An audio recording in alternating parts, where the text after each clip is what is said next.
ไงเรื่องโตเด้อพี่น้องฤดูน้ำแดงช่วงนี้ป่าบ้านเฮากำลังว่างไข่เลี้ยงลูกอ่อนๆเฉพาะเขื่อนน้ำปูนสกลนครบ้านเฮาเริ่มต้นวันที่16เดือนเมษายนฮอดวันที่15เดือนสิงหาคมเริ่มต้น16เมษาฮอด15สิงหาอย่าลืมเด้อว้าวมันเป็นไปได้อยู่บ่นะบ้าวไปได้ข่าวจากประมงกรมใดกรม40บ่เนาะ ในน้ำมีปลาในน้ำมีข้าวแผ่นดินของเรามีแสนอุดม แน่นอนครับเริ่มจากปีนี้เขื่อนน้ำปูนเริ่มต้นโครงการเสริมสร้างการมีส่วนร่วมบริหารจัดการประมงโดยบูรณาการภาครัฐร่วมกับชุมชน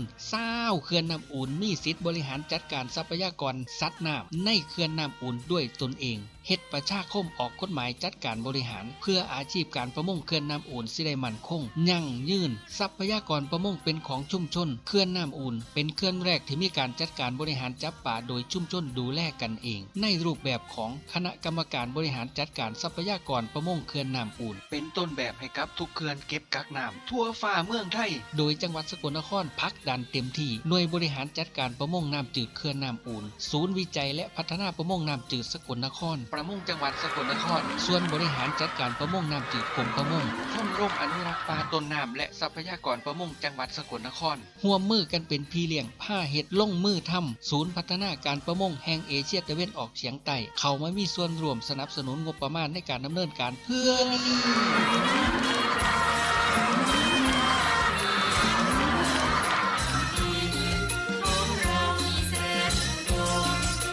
ยังบ่พอตลอดช่วงฤดูน้ำแดงปีนี้คณะกรรมการบริหารจัดการทรัพยากรประมงเขื่อนน้ำอู่นยังอนุมัติให้พี่น้องว่างคายไซม่องจับปลาได้เฉพาะในวันที่10 20 30ของเดือนอนุมัติให้ใส่เบ็ดเต้าได้ตลอดปีส่วนเครื่องมือที่ห้ามเด็ดขาดคือช็อตไฟฟ้ายาเบื่อเมาสะดุ้งซิ่งหรือเครื่องมือที่ขัดขวางเส้นทางการอพยพของสัตว์น้ำเพื่อไปผสมพันธุ์ว่างไข่ทุกชนิดไผลอยเห็ดถือว่าเอาเปรียบคนอื่นผิดกฎหมายผู้ใดก็ตามที่เขามาจับป่าอยู่ในเขื่อนน้ำอู่นแนะนำให้สอบถามรายละเอียดกับคนในชุมชนริมเขื่อนน้ำอู่นให้เข้าใจสากลพนะก่อนลงมือจับป่าเด้อพี่น้อ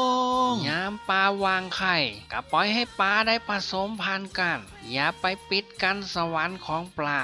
สิบ่เป็นเวรเป็นกรรมต่อกันพวกเฮาสิมีปลากินตลอดไปฮอดลูกฮอดหลานเด้ออีโพอีเมะบักซีดาโอ้ฝรั่งขอมีส่วนรวมนำแน่เด้อ